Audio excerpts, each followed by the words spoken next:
The rain fell hard on the streets of New Houston that night. It was the kind of rain that soaked through clothes and made bones feel cold. The city lights reflected off the wet ground like scattered stars, and most people hurried home to escape the weather. But Daniel Carter walked slowly, in no rush to return to his empty apartment. He was 38 years old, a mechanic who fixed starships at the spaceport docks. His hands were rough from years of hard work, and his face showed the tiredness of a man who carried heavy things inside his heart. 3 years ago, his wife Laura had died in a shuttle accident. She had been coming home from visiting her mother on the orbital station when the engine failed. They told Daniel it was quick, that she did not suffer. He never believed them. Now he raised their daughter, Lily, alone. She was 7 years old, with her mother's brown eyes and her father's stubborn spirit. Every night, Daniel came home to find her waiting at the window, watching for him. She was the only reason he kept going. The only light left in his dark world. New Houston was a busy place. A trade hub on the colony world called Meridian 7. Ships came from across the galaxy to do business here. That meant aliens of all kinds walked these streets. Some were rich merchants with fine clothes. Others were refugees, driven from their homes by the Dominion War that had torn through this part of space. 5 years ago, the Volari were among the poorest of these refugees. Their homeworld had been destroyed in the war, turned to ash and dust by enemy weapons. Now, they lived in camps on the edge of the city, crowded together in buildings that should have been torn down long ago. Most people avoided them. The Volari looked strange to human eyes, with their blue-gray skin that was hard like the shell of a beetle, their large eyes made of many tiny parts, and their thin antennae that moved with their emotions. People said they were primitive. People said they were dirty. People said a lot of things that were not true. Daniel did not hate the Volari. He did not hate anyone. He was too tired for hate. But he had never spoken to one other. They lived in their world, and he lived in his. And the two rarely touched until tonight. He was passing through the old market district, taking the long way home because he did not want to face the silence of his apartment just yet. The market was mostly closed at this hour, the stalls covered with cloth to protect them from the rain. The only sounds were the falling water and the distant hum of ships overhead. Then he heard something else. A voice, small and weak, calling out from an alleyway. Daniel stopped. He looked into the darkness between two buildings and saw a small figure huddled against the wall. At first, he thought it was a bundle of rags that someone had thrown away. Then the bundle moved, and he saw two large eyes reflecting the STREETLIGHT. It was a Volari child. A girl, he thought, though it was hard to tell. She was wearing clothes that were torn and dirty, and her antennae drooped low against her head in a way that made her look unbearably sad. She was holding something close to her chest, wrapped in a piece of old cloth. The girl spoke again. Her voice was rough, like she had not had water in a long time. She spoke the common tongue that most species use for trade, but her words came out broken and hard to understand. "Please," she said. "Please, human, stop, please." Daniel looked around. The street was empty. No one else was coming. No one else would help this child. He could walk away right now, go home to Lily, forget he ever saw this girl. That would be the easy thing to do. That was what most people did. But Daniel thought of Lily, safe and warm at home. He thought of how scared she would be if she was alone on a cold street with no one to help her. And he could not walk away. He stepped into the alleyway, moving slowly so he would not frighten the girl. The rain dripped from his hair and ran down his face, but he did not wipe it away. He knelt down in front of her, bringing himself to her level, and spoke in a gentle voice. "It is okay," he said. "I am not going to hurt you.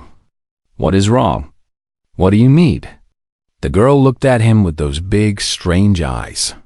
Her antennae lifted slightly, as if she was surprised that he had stopped at all. For a moment, she did not speak. Then she pulled the bundle away from her chest and held it out toward him. Daniel looked down. Inside the cloth was another Valari child, smaller than the first. This one was very still. Her eyes were closed, and her skin had turned a darker shade of gray. Her antennae did not move at all. She was dead. Daniel felt his heart grow heavy in his chest. He had seen death before. He had held his wife's hand at her funeral. But there was something about seeing a child like this, so small and so alone, that made his eyes sting with tears he did not expect. "This is my sister," the girl said. Her voice was shaking now. "Her name is Mira. She was cold. She was hungry. I tried to keep her warm, but she would not wake up. She would not wake up anymore." Daniel did not know what to say. What words could he offer to a child who had lost everything? The girl continued, her words tumbling out faster now. "I do not ask for food. I do not ask for money. I know humans do not help Valari. I know we are nothing to you. But please, I beg you, help me bury my sister. Somewhere nice. Somewhere with flowers." Mira always wanted to see flowers. Real flowers, not the pictures. She dreamed about them every night. But she never got to see them. She died before she could see them. The girl's antennae trembled, and a sound came from her throat that Daniel recognized. It was the sound of crying, even though no tears fell from those compound eyes. "Please," she whispered. "Just help me bury her. Then I will go away. I will not bother you again. I promise. Just help me give her flowers." Daniel knelt there in the rain, looking at this small alien girl and her dead sister. He thought about all the times people had walked past her without stopping. He thought about how easy it would be to say no, to explain that he had his own problems, his own daughter to worry about. He thought about how the world had taught him that some lives mattered more than others did, and then he thought about Lavra, and the garden where she was buried, and the wildflowers that bloomed there every spring. He reached out and put his hand on the girl's shoulder. She flinched at first, not used to being touched with kindness. But she did not pull away. "What is your name?" he asked. "Scylla," she said. "Scylla," he repeated. "I know a place. A garden with flowers. Earth flowers, real ones. My wife is buried there. Your sister can rest beside her, if you want. She will have flowers every spring for as long as they bloom." Scylla stared at him. Her antennae rose higher than before, and her eyes seemed to grow even larger. "How much?" she asked. "How much does it cost?" "Nothing," Daniel said. "What do you want? What must I give you?" "Nothing," he said again. "You do not owe me anything. This is not a trade. This is just the right thing to do." Scylla did not understand. He could see it in her face, in the way her antennae twitched with confusion. She had lived her whole life in a galaxy that took and never gave anything back. She did not know how to accept kindness without looking for the trap hidden inside it, but Daniel did not explain further. He simply took off his jacket and wrapped it around her thin shoulders. Then, very gently, he lifted Mira's small body from her arms. "Come with me," he said. "Let us get out of the rain." And for the first time since her sister had stopped breathing, Scylla allowed herself to cry. Daniel carried Mira's body through the wet streets, holding her close to his chest to shield her from the rain. Scylla walked beside him, wrapped in his jacket, her eyes fixed on her sister's still face. She had stopped crying, but her antennae still trembled with every step. They did not speak as they walked. There was nothing to say.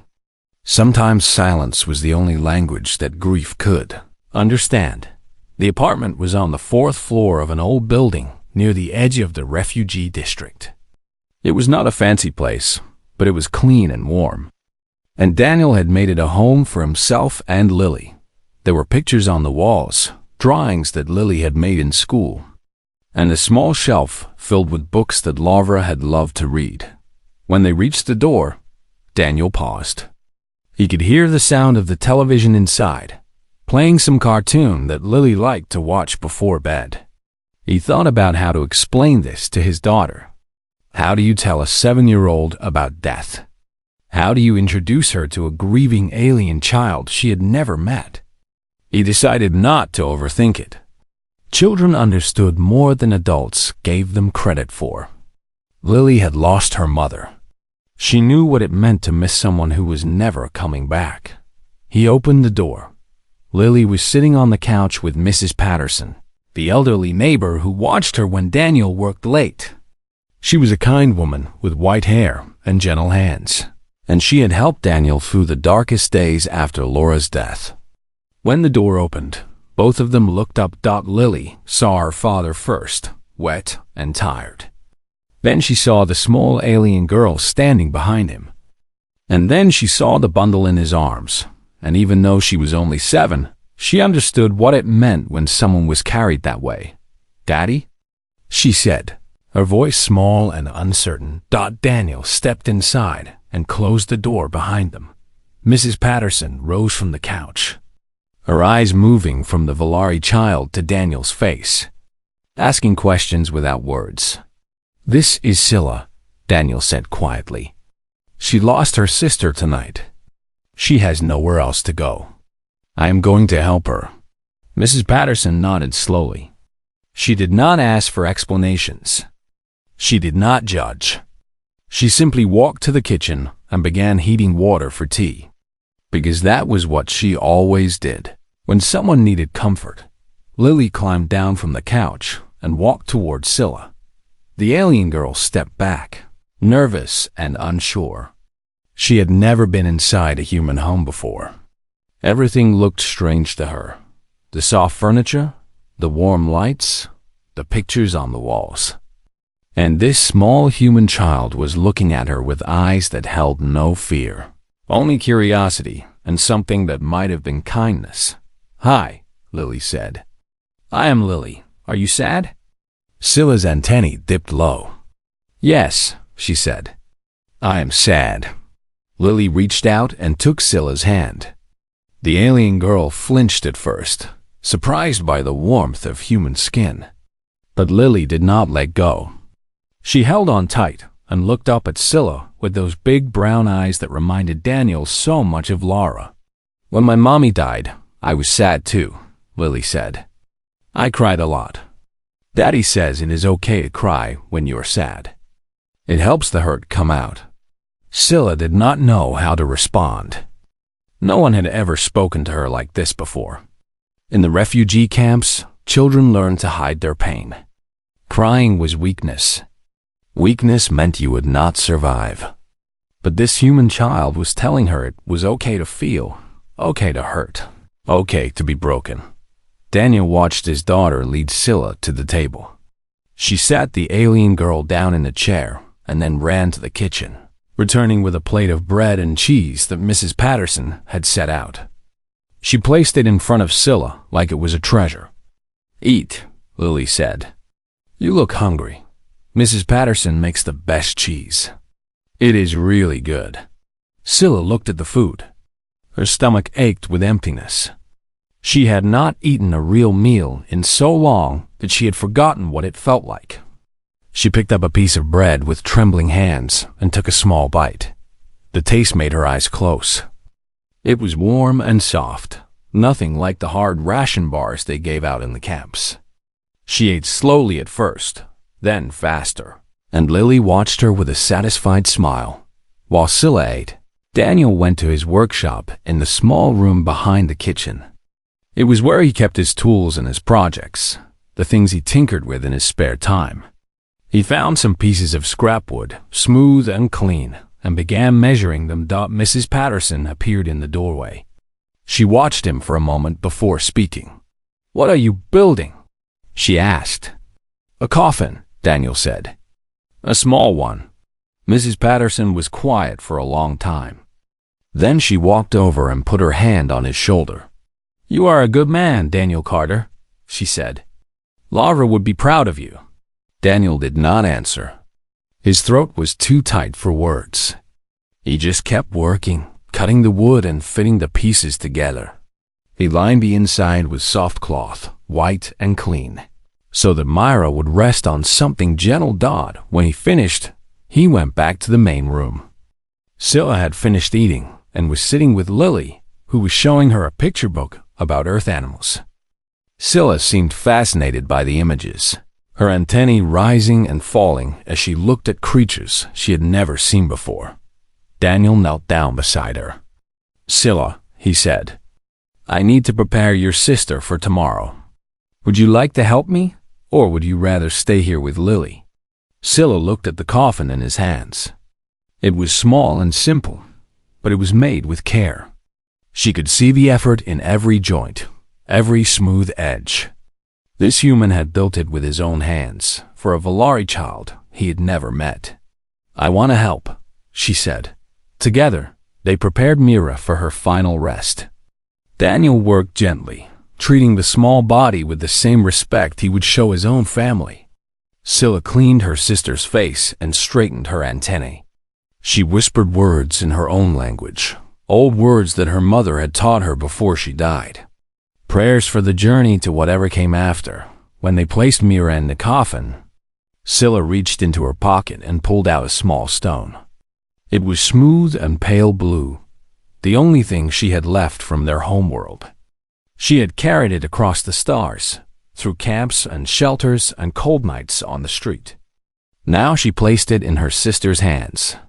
"This is for you, Myra," she whispered. "A piece of home, so you do not get lost on the way to the stars." Daniel watched in silence. He thought about the day he had buried Lara, about the ring he had placed in her coffin, the ring she had worn on their wedding day. He understood the weight of that small gesture, the way we give pieces of ourselves to the dead because we cannot bear to let them go alone. That night, Scylla slept on the couch, wrapped in blankets that smelled like flowers. Lily had insisted on giving her a stuffed animal, a small bear with soft fur, because she said everyone needed something to hold when they were scared. Scylla clutched it tight against her chest, and for the first time in longer than she could remember, she slept without nightmares. Daniel sat in the chair beside her, keeping watch. He did not sleep.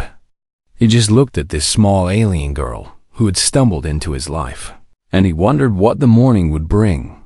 The garden was waiting. The flowers were waiting. And Lara was waiting beneath the earth to welcome a new neighbor to her resting place. Tomorrow, they would say goodbye to Myra. But tonight, for just a few hours, Scylla was not alone. The morning came with clear skies and soft sunlight. The rain had washed the city clean, and everything looked fresh and new. Daniel woke before dawn, his back stiff from sleeping in the chair.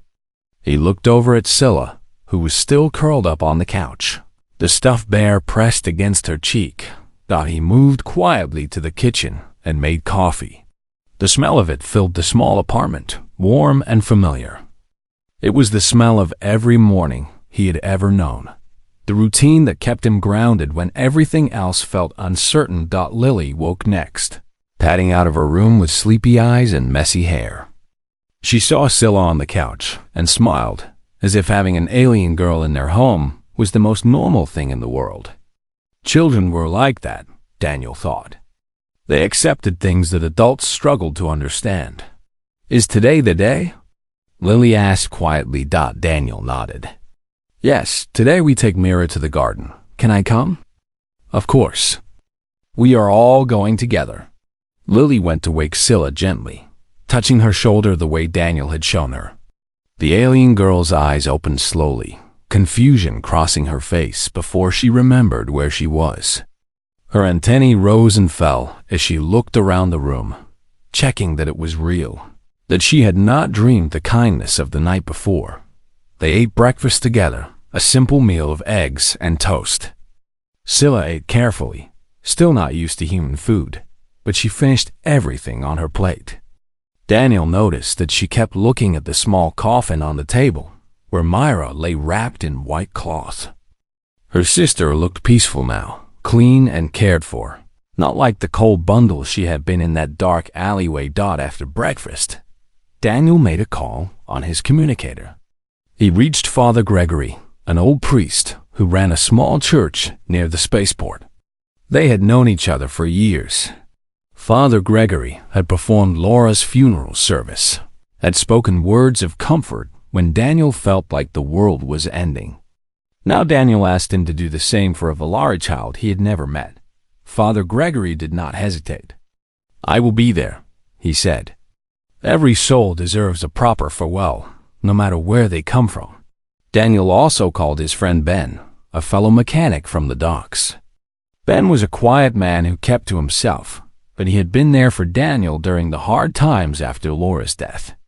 When Daniel explained what had happened, Ben said he would come and bring some others if they wanted to join Dot by mid-morning. They were ready to go. Daniel carried the coffin to his old ground vehicle, a battered machine that he had repaired himself many times over the years. Lily climbed into the back seat, and Scylla sat beside her, still wearing Daniel's jacket, because her own clothes were too thin for the cool morning air. The garden was outside the city, near the old terraforming station that had been abandoned years ago. It took almost an hour to get there, driving down roads that grew rougher as they left the urban zone behind. Scylla watched the landscape change through the window, her eyes wide with wonder. She had never seen so much open space before. The refugee camps were crowded and cramped, with walls on every side. But here, the land stretched out in all directions, covered with grass and wildflowers that swayed in the breeze. "What are those?" she asked, pointing at a patch of yellow flowers. "Sunflowers," Lily said proudly. "Mommy planted them. She said they always turn to face the sun because they want to be warm." Scylla's antennae lifted. "They are beautiful," she said softly. When they arrived at the garden, Daniel saw that they were not alone.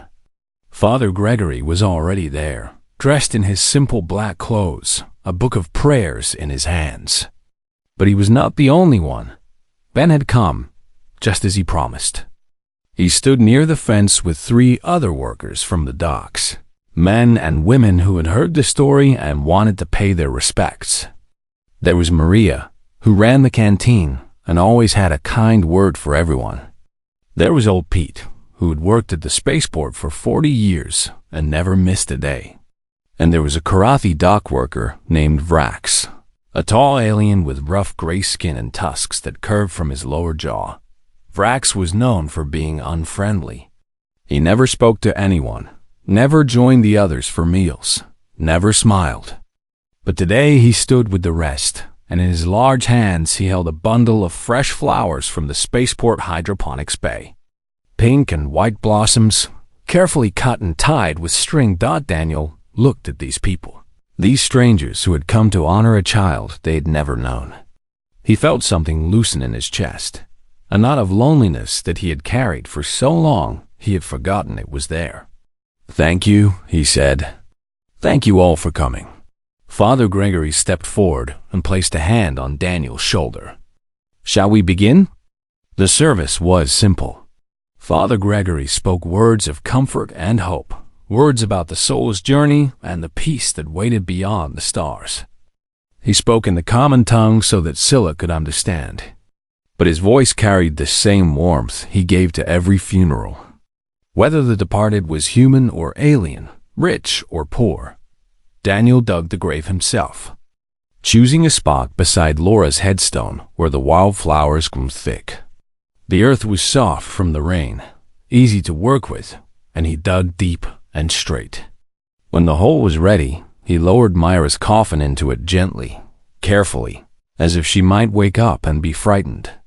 Scylla stood at the edge of the grave, watching her sister disappear into the ground.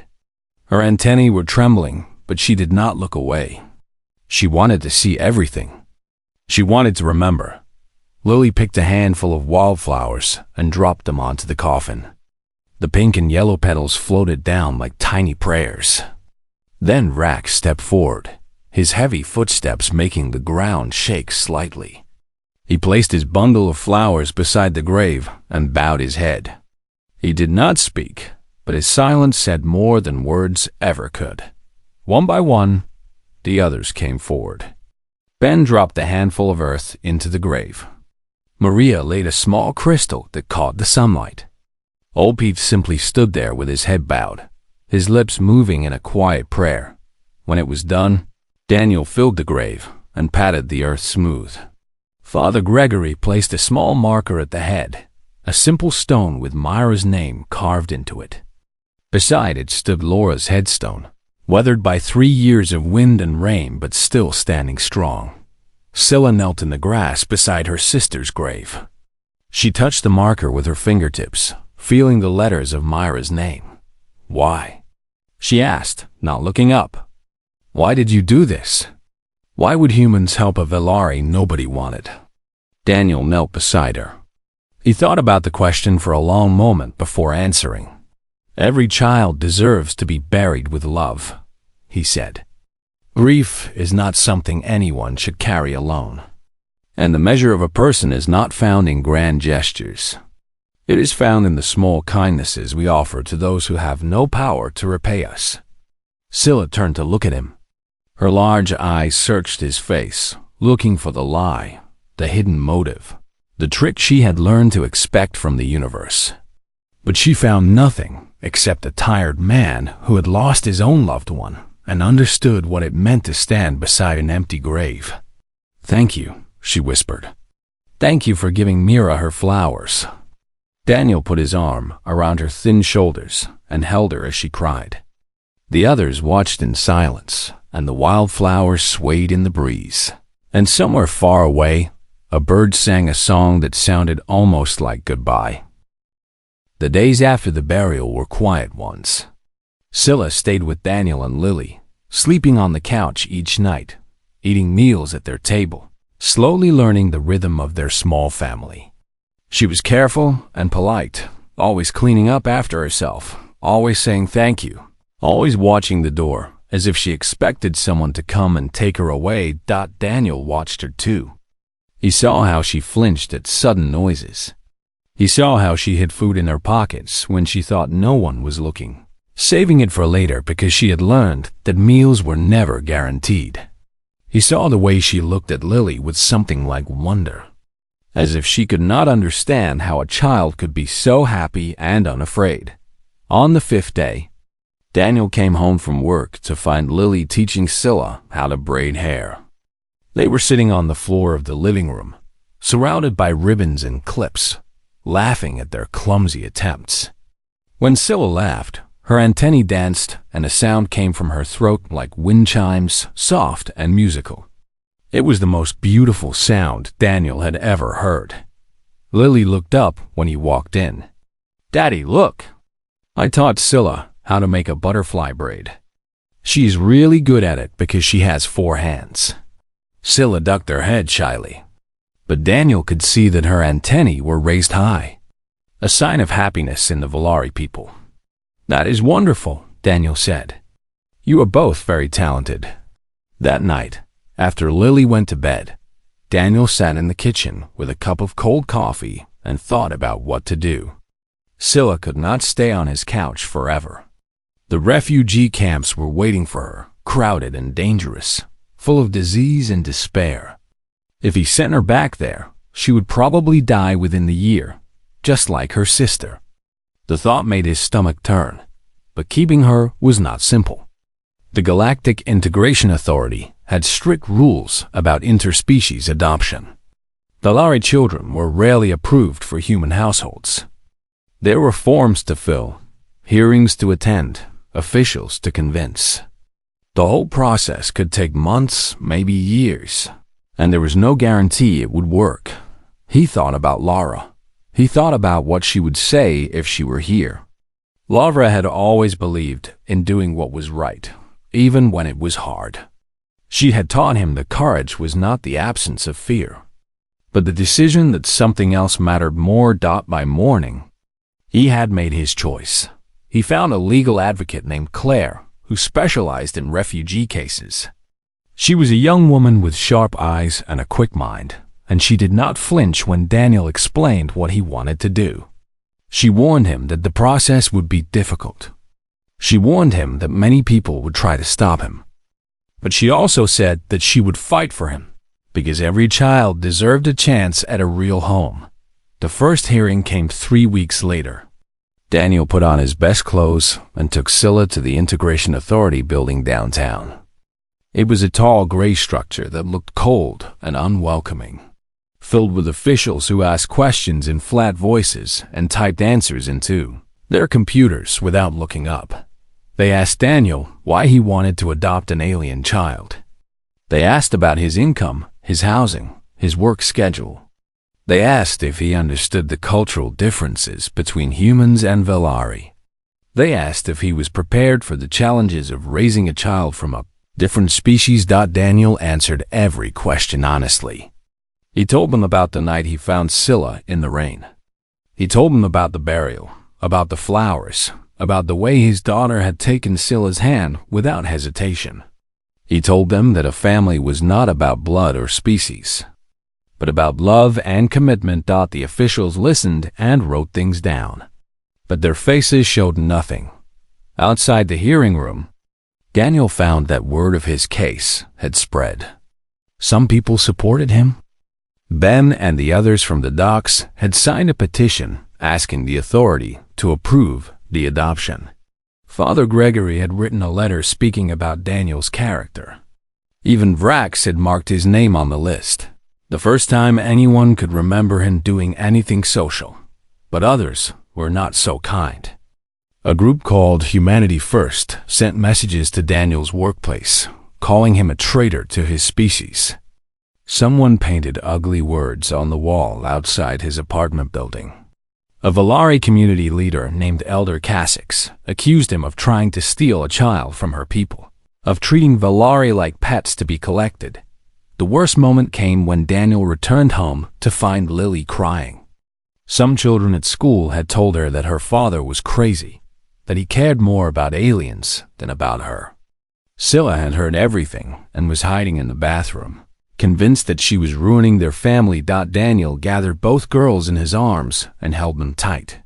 He told Lily that people were afraid of things they did not understand, and that being kind was never crazy. He told Scylla that she was not a burden, that she had brought joy back into their home, that they wanted her to stay. But why? Scylla asked the same question she had asked at the grave. Why do you do this?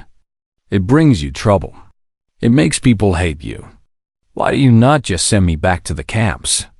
Daniel looked at her for a long moment. Then he looked at Lily, who was clinging to Scylla's arm like she was afraid the alien girl would disappear. Because you are family, he said simply. And family does not give up on each other. The months dragged on.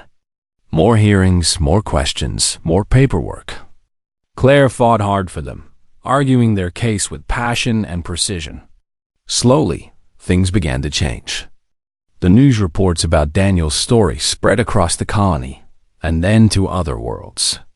People began to talk about the human mechanic who buried an alien child in his wife's garden, who stood up against a system that treated refugees like trash. Velari elders who had once criticized Daniel began to come forward in his support.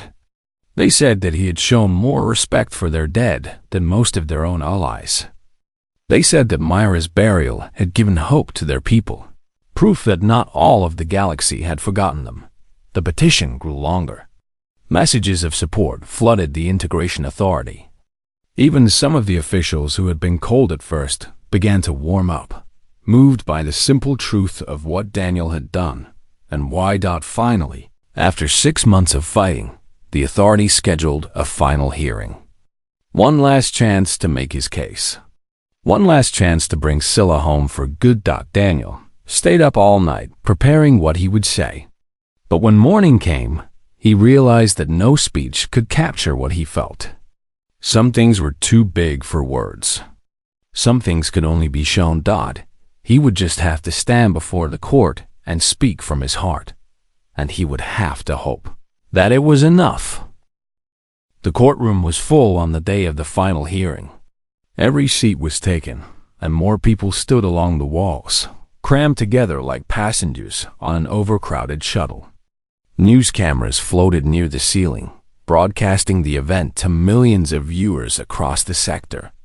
What had started as one man's quiet act of kindness had become a symbol of something larger, a question that the whole galaxy was asking.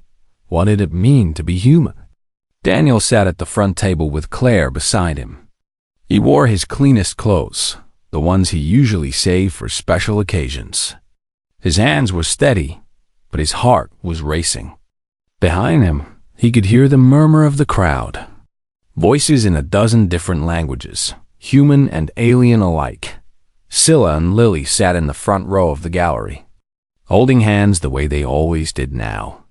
Lily had braided Scylla's antennae with tiny ribbons that morning, blue and white, because she said it would bring good luck. Scylla's large eyes were fixed on Daniel, full of hope and fear, and something that looked like love. The presiding official was a tall woman with silver hair and a stern face. Her name was Administrator Vance, and she had overseen hundreds of adoption cases in her career. She had a reputation for being fair but demanding, and she did not waste time on pleasantries. "Mr. Carter," she said, her voice filling the silent courtroom, "you have applied for permanent custody of the Valari child known as Scylla. This court has reviewed your case, heard testimony from witnesses on both sides, and examined your qualifications as a guardian. Before we render our decision, do you have anything to say?" Claire had prepared a speech for him, full of legal arguments and emotional appeals. But Daniel did not look at his notes. He stood up slowly and faced the administrator, feeling the weight of every eye in the room pressing down on him. "Administrator," he began, his voice rough but steady, "I am not a politician. I am not a philosopher. I am just a mechanic who fixes starships. I am not good with fancy words." He paused, gathering his thoughts. The courtroom was so quiet he could hear his own breathing. 6 months ago, I was walking home in the rain. I found a little girl in an alleyway, holding her dead sister in her arms. She did not ask me for food. She did not ask me for money. She only asked me to help her bury her sister somewhere nice, somewhere with flowers, because her sister had dreamed of seeing flowers, and she never got the chance. His voice caught slightly, but he pushed forward. I thought about my own daughter that night. I thought about how lucky she was to have a warm home and a father who loved her. And I thought about how easily it could have been her, alone on a cold street with no one to help. I could not walk away. I do not think any decent person could. Administrator Vance watched him without expression. "There are many orphaned children in the galaxy, Mr. Carter. Many of them in difficult circumstances. What makes this child special enough to justify the considerable effort and expense you have undertaken?" Daniel was silent for a moment. Then he turned and looked at Scylla, sitting in the front row with Lily's hand clasped tight in hers. The alien girl's antennae were trembling, her eyes huge and frightened. "Administrator," Daniel said, turning back to face her, "you asked me what makes Scylla worth the fight. But that is the wrong question. Every child is worth fighting for. Every single one. The moment we start deciding which children deserve love and which ones do not, we lose something important about ourselves." He took a breath. "My wife Laura used to say that the galaxy was a cold place. She said the only warmth in it was what we choose to give each other. I lost her 3 years ago. After she died, I thought I would never feel warm again. But then Scylla came into our lives, and she brought something back that I thought was gone forever." His voice grew stronger now. "Scylla is my daughter in every way that matters. Not because of blood, not because of species, but because we chose each other. Because when she had nothing and no one, we opened our door. And because she opened something in us that had been closed for too long." He looked at Administrator Vance directly. I cannot promise you that I will be a perfect father. I cannot promise that everything will be easy. But I can promise you this. I will love her. I will protect her. I will give her the home she deserves. And I will spend the rest of my life proving that I was worthy of the trust she placed in me when she took my hand in that alleyway. He sat down. The courtroom remained silent. People seemed afraid to breathe, afraid to break the spell that his words had cast. Administrator Vance looked at her notes for a long time. She looked at Daniel, at Claire, at Scylla, and Lily in the front row. Then she set her notes aside and folded her hands on the desk in front of her. "Mr. Carter," she said, "in all my years on this bench, I have heard many arguments for adoption. Appeals to law, appeals to policy, appeals to resources and stability and cultural compatibility. But I have rarely heard an argument quite like yours." She paused. "This court finds that the adoption petition is granted. Scylla is hereby declared the legal daughter of Daniel Carter, with all the rights and protections that entails." The courtroom erupted. Cheers and applause filled the air. Lily jumped from her seat and threw her arms around Scylla, both of them crying and laughing at the same time. Claire grabbed Daniel's hand and squeezed it tight, tears streaming down her face. Daniel sat very still for a moment, letting the news sink in. Then he stood and walked to the gallery, where his daughters were waiting for him. He gathered them both in his arms and held them close, and for the first time in 3 years, the cold place inside him felt warm again. 1 year later, on a clear spring morning, Daniel drove his family out to the garden. The wildflowers were blooming in every color, yellow and pink and purple, swaying in the gentle breeze. Laura's headstone stood tall and weathered, and beside it was Myra's smaller marker, surrounded by fresh blossoms. Scylla knelt in the grass and placed a handful of flowers on her sister's grave. Her antennae moved slowly, peacefully, as she whispered words in her native language. "I have a family now, Myra," she said. "A real family. And I finally understand what the humans mean when they say the word home. It is not a place. It is the people who love you. It is the people who stay." Lily knelt beside her and added her own flowers to the pile. Daniel stood behind them, watching his daughters mourn together, heal together, grow together. As they walked back to the vehicle, Lily holding one of Scylla's hands and Daniel holding the other. A Karathi merchant who had stopped to refuel his shuttle stood watching them. He had heard stories about humans all his life. Stories about their wars and their cruelty, their endless hunger for power and conquest. But watching this small family walk through the flowers, he found himself thinking that perhaps the galaxy had been wrong about them. Perhaps humanity's greatest strength had never been their warships or their weapons. Perhaps it was simply this: their stubborn, inexplicable refusal to let a grieving child stand alone in the rain. The shuttle lifted off and disappeared into the sky. The merchant stood there for a long moment, looking at the garden where 2 strangers lay side by side, a human woman and a Volari child, united in death by the love of one ordinary man. Then he smiled, climbed into his own ship, and flew away, carrying a new story to tell among the stars.